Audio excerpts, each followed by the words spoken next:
હું છું દરજી કામિની. આપ જોઈ રહ્યા છો એમજી લાઈવ ન્યૂઝ મહેસાણા. પત્રકાર એકતા પરિષદનું પાલીતાણા ખાતે અધિવેશન મળ્યું. પત્રકાર એકતા પરિષદ ભારતનું મોટું સંગઠન બનવા જઈ રહ્યું છે.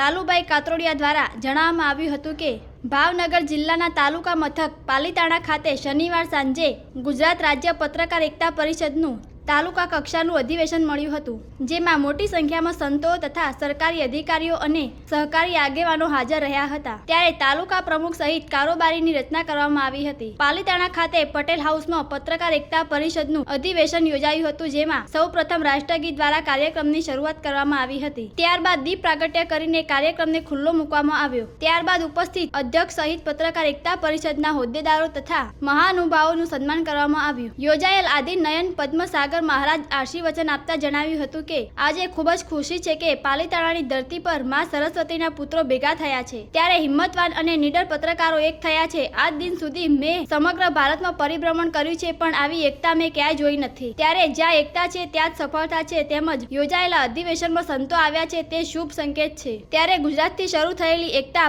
ભારત સુધી પહોંચે તેવી આશીર્વચન પાઠવ્યા હતા. ત્યારબાદ વિવિધ સરકારી અધિકારીઓ અને સહકારી આગેવાનોએ પણ પત્રકાર એકતા પરિષદના હોદ્દેદારો તથા પત્રકારોને સંબોધન કર્યું હતું. ત્યારે ખાસ ઉપસ્થિત પત્રકાર એકતા પરિષદના પ્રદેશ અધ્યક્ષ શ્રી લાલુભાઈ કાતરોડિયાએ પણ પોતાનું વક્તવ્ય આપતા જણાવ્યું હતું કે હવે પત્રકાર એ સામાન્ય નથી, પત્રકારનો એક પરિવાર બની ગયો છે, જે ગુજરાતમાં મોટું અસ્તિત્વ ધરાવે છે. તેમજ સમગ્ર ગુજરાતમાં તમામ જિલ્લાઓ તાલુકાઓમાં પત્રકાર એકતા પરિષદની રચના કરવામાં આવી છે. આમ જણાવી પત્રકારોને વિવિધ માર્ગદર્શન પૂરું પાડ્યું હતું. ત્યારે કાર્યક્રમના અંતે સૌએ સરુચિ ભોજન લીધું હતું. રિપોર્ટર ચેતન પટેલ, મહેસાણા.